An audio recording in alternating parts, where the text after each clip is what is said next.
আজই ডাউনলোড করুন আর এনজয় করুন আপনার পছন্দের show. You are under arrest, Adidev Lahiri.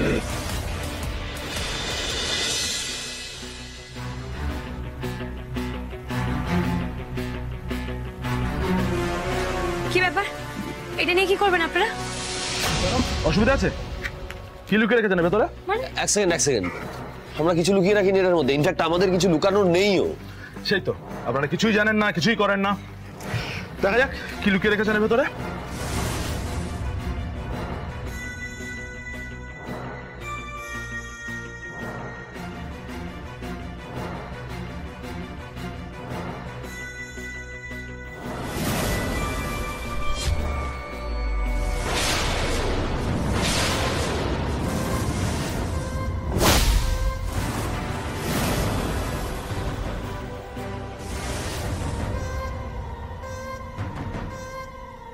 এটা কি এটা এখানে কি করে এলো?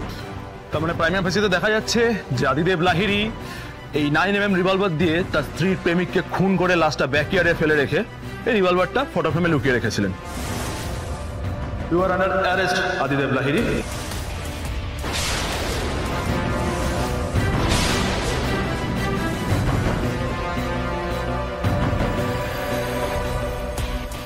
না, দাঁড়ান দাঁড়ান, এইভাবে আপনি ওনাকে নিয়ে যেতে পারেন না। আপনারা তো কেস থেকে তদন্তই করছেন না, আপনারা তো ভালো করে তলিয়েই দেখছেন না। ওপর থেকে দেখে দুয়ে দুয়ে চার করে ওনাকে এভাবে নিয়ে যেতে পারেন না আপনারা। আপনি আমার ডিউটি শেখাবেন? খুনের মোটিভ ক্লিয়ার আছে, মার্ডার ওয়েপন ওনার বেডরুমে পাওয়া গেছে, তারপর আমায় কৈফিয়ত দিতে হবে যে ওনাকে কেন অ্যারেস্ট করছি। এই আমাদের অনেক কাজ আছে, সরে যান। সে অনেক কাজ থাকতেই পারে, তাই বলে যে কোনো অপরাধ করেনি তাকে এভাবে দোষী সাব্যস্ত করে আপনি এখান থেকে নিয়ে যেতে পারেন না। এইভাবে আপনি একটা মানুষের জীবন নষ্ট করতে পারেন না আপনার অনেক কাজের দোহাই দিয়ে। আপনি হয়তো করতে পারেন, কিন্তু আমি সেটা হতে দিতে পারি না। আপনি হতে দেবেন না বুঝে বলছেন তো? এর জন্য কিন্তু আপনাকে আইনের আওতায় আনা হতে পারে। অপরাধ যাতে না হয় সেই জন্যই আইন, কিন্তু এখানে তো একজন নিরপরাধীকে আইনের দোহাই দিয়ে দোষী সাব্যস্ত করে নিয়ে যাওয়া হচ্ছে।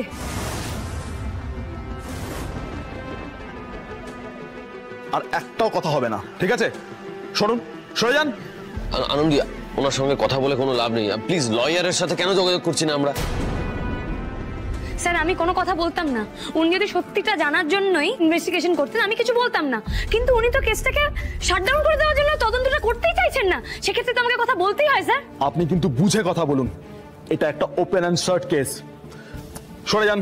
ওপেন না, ওপেন অ্যান্ড শাট কেস তখনই হয় যখন কেসটাকে ওপেন করা হয়, কিন্তু আপনি তো ওপেন করতেই চাইছেন না। স্যার, আপনার সামনে কিছু এভিডেন্স সাজিয়ে রেখে দেওয়া হয়েছে এবং আপনি সেগুলোকেই মেনে নিতে চাইছেন, এবং সেটা মেনে নিয়ে একজন মানুষকে আপনি দোষী সাব্যস্ত করে নিয়ে যেতে চাইছেন। কেন? আপনি একবার ভেবে দেখেছেন আপনার সামনে এভিডেন্সগুলো কে এভাবে সাজিয়ে রেখে দিয়েছে? অফিসার, আনন্দী একদম ঠিক বলেছে। বাড়িতে ঢুকেই গ্লাস পেয়ে গেলেন, মার্ডার ওয়েপন পেয়ে গেলেন, অপরাধী কি নিজেকে বাঁচাতে চাইবে না? সব সাজিয়ে বসে থাকবে? সেটাই তো, এমনকি পিস্তলটা উনি ওনার বেডরুমে রেখে দিয়েছেন। মানে কেন? মানে আপনাদের কি মনে হয় এই বুদ্ধি নিয়ে উনি এতদিন ধরে ডাক্তারি করেছেন? এই আনন্দী কোনো কাজ শান্তিতে করতে দেবে না।